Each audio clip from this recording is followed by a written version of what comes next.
All right. Quiet, please. Okay. Cuckoo, cuckoo. I claim this in the name of Deutschland. Do you think I have time to worry about your shirts? Will you marry me? Bitch! One more time, Johnny. Horse shit!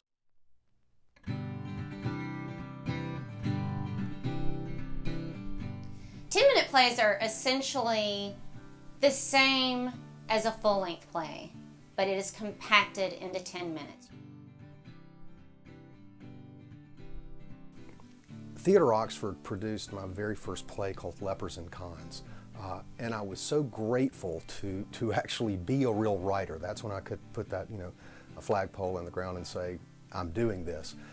I decided to start a 10-minute play contest for them. So I started the first Theatre Oxford National 10-minute play contest in 1999.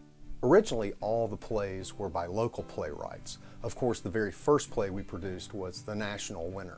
The first 3 years of the contest, Neil White ran it. After that, Pamela Massey took over as the contest and festival director. And then Dinah Swan became contest director. And then Pamela was off of the Theatre Oxford board for a little while and then came back on, and then she and I worked together. Here's what L.W. Thomas did. He directed my second full-length play, Paper.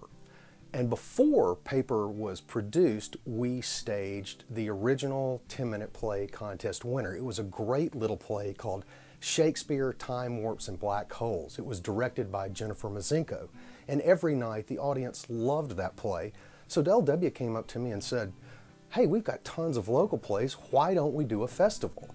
And that's how it originally started. So the following year, we produced the first local 10-minute play festival. L.W. directed all 6 plays, he starred in 3, and he wrote 1. It was definitely the L.W. Thomas show. Okay, the call for entries goes out, and then the deadline is in February. You send them out to 20-25 readers. They get about 10 plays each. Go through 2 or 3 rounds. They check off the ones that they think should go on to the next round. And then once you have the top 5 finalists, you have the staged readings, which is usually in May. Then the grand prize winner is announced that night. The grand prize winner gets $1,000. And then there's an audience winner also. So I'm always looking for something that it will be possible to stage. Then I'm looking for something that will use perhaps someone who's never been up here before. And then, of course, the main thing is something that will engage the audience. I've had years where I have read, I get usually 10 plays to read, and I've had years where I've just said no to every one of them. I could not, in good conscience, send any of them on. And then I've had years where I've got 5, 6, 7 that, oh, please pick this one. I don't want to see monologues. That's kind of a no-no. I look for a beginning, a middle, and an end. I think this past year, one of the ones that I passed through to go on made it to the end. And I think that's the first time it's ever happened to me, and it was the most wonderful thing, just because I felt like really a part of what ended up on this stage.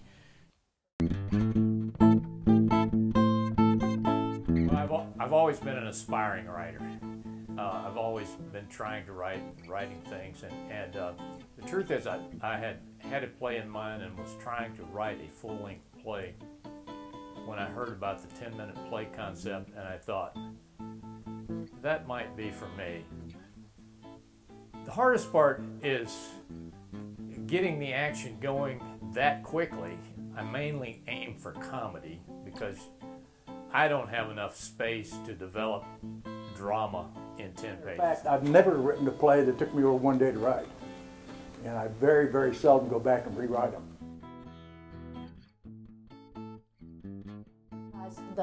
When Jim was challenged, he didn't say much, except that he did say one thing to me. He said, Lynn, what would you want me to write about? And I said, frogs. He gave me 5 plays. And he said, I can't decide, you have to make the decision. I couldn't make a decision, he couldn't make a decision. So the first thing that comes to everybody's mind, of course, is party. So that's what we did, we had a party. Football today, can you believe how things have changed? We got Houston Nut, we went to the Cotton Bowl, we are on a roll. Hey, 3rd game, we won all the others. First SEC. First SEC. Oh, right. And then, you know what? A national championship game, maybe even the Super Bowl. I think you got the wrong.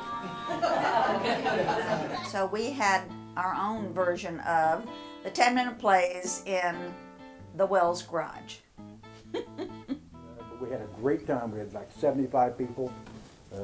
We didn't charge anybody to come. Everybody bought a bottle of wine. And we just had a good time. Good morning. Where would you like to go today? I think I'd like to go to the internet and check some emails. I'm sorry. I do not recognize your motive. We've had a great time. We haven't done it now for about 4 or 5 years. And the reason is because we have the Powerhouse now, and there are plays being produced in Oxford. There was no Powerhouse when we started this. There was no place for plays other than 10-minute plays to be produced anywhere. The 10-minute plays have been performed in many different venues across Oxford. The first that I remember, and I think this was the first festival, was at South Side Gallery. There have been festivals held in the courthouse. We finally got a working theater with a stage, which was in an old auto shop on the square, which was also a restaurant. Some of my earliest memories is how we had to beg, borrow, and steal for everything, even a place to perform. One of the first plays, we didn't have any chairs. And so we went to one of the big churches here in Oxford. And they said, sure. Said, we'll lend you the chairs, but if there's any foul language or inappropriate stuff in your plays, you will have to duct tape our name stenciled on the back. Well, of course, we went straight back and started duct taping. Well, I started coming to the festivals and the contests, I think it was 2002, maybe. The second festival was when I came, and they were in venues that were kind of all over Oxford. There was the Sanctuary, which I believe was over in the Belkford, their service area. What was their service area now? That building is no longer there. And there were plays in St. Peter's and in the courthouse and the Oxford Conference Center. So they went all over town before they ended up landing here in the Powerhouse. Good evening. I'm very happy to be here with you via video tonight. This is a happy night, a happy occasion, the opening of the Powerhouse. It's taken a lot of people a long time to make this dream come true, and I can think of no better production than Oxford's well-known and established 10-minute play festival to be presented here this evening. On behalf of the Board of Aldermen, people of Oxford, welcome and enjoy yourselves this evening. Thank you. We're in the Powerhouse Community Arts Center, which is a space that the Arts Council manages and is working to turn into a community art space that provides access and the tools for artists to actually create. All right, my name's Andy Douglas. I work at the Powerhouse. I'm the technical director and facilities manager there. Powerhouse is a community art center, so we have a lot of events happening constantly, so it's really a juggling act to put on productions. And when we have something like the 10-minute play festival, we try to keep the sets simple, not very elaborate. There's not a lot of time for set changes. And over the last couple of years, we've started incorporating more set changes as we get more volunteers to help with transitions. For example, we went from a cruise ship to a house to a subway train. And it was just a matter of moving walls, putting in doors, poles. We've created more elaborate lighting now so we can actually make the walls change color, which has made a big difference.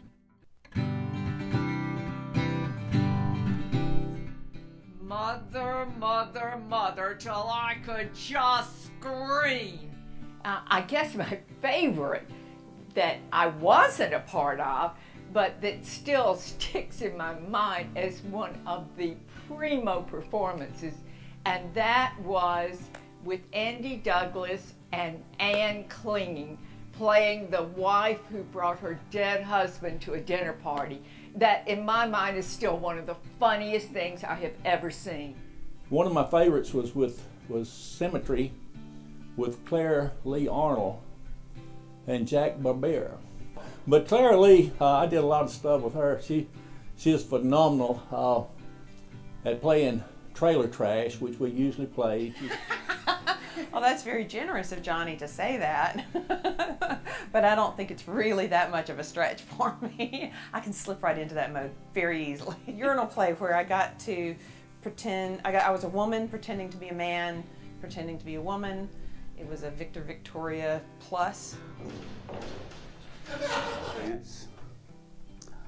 I guess in 2005, when we moved here from Macomb, I saw an audition call in the paper, and I went down to the library, and that's where it was, and I auditioned. And I didn't even know what a 10-minute play was. Had never heard of it. So, and I landed a part in Neil White's play, Deviant. Yeah, I was a talking gorilla. That was real good. That was written by David Bell. I did 4 plays here. When I was a witch, I did a full-length play in which I was a bitch.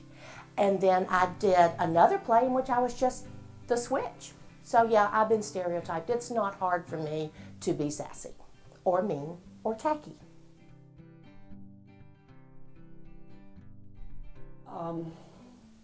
Well, why is art important? And it gives a lot of people who want to get into acting or directing an opportunity to do that. They're important to Oxford because it gives us a chance to showcase local talent. And we all become, for that little period of time during rehearsal and production, we become a family unit. And now I've gotten to know people that I would have never known had I not been involved with theater. Without this, not the training, but the experience and the steps, what I did, it would never happen for me. I mean, True Detective and a lot of other big films that will come out next year, but none of this would have ever happened without my beginning in 10-minute plays. You know, one thing is, I think some people come to see the 10-minute plays who don't see any other live theater.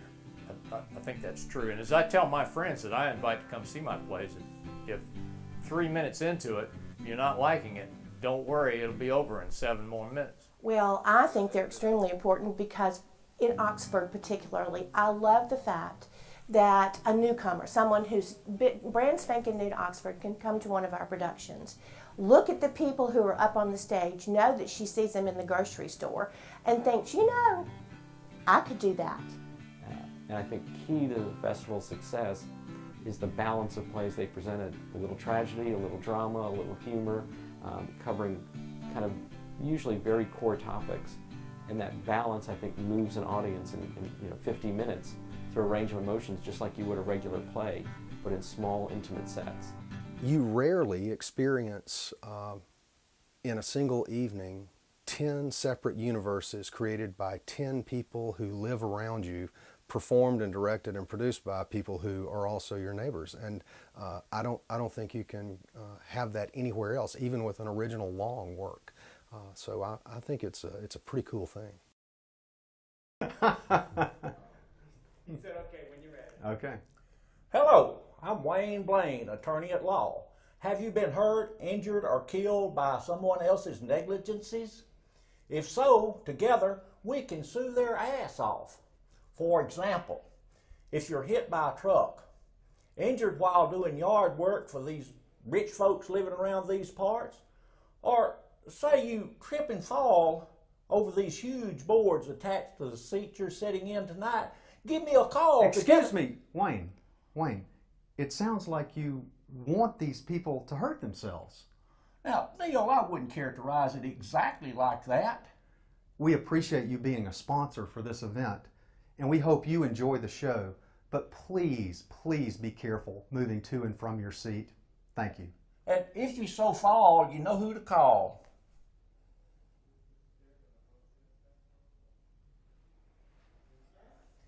That was good. It'll work. I think Yeah, it'll let's work. do it 2 or 3 more times. Really good.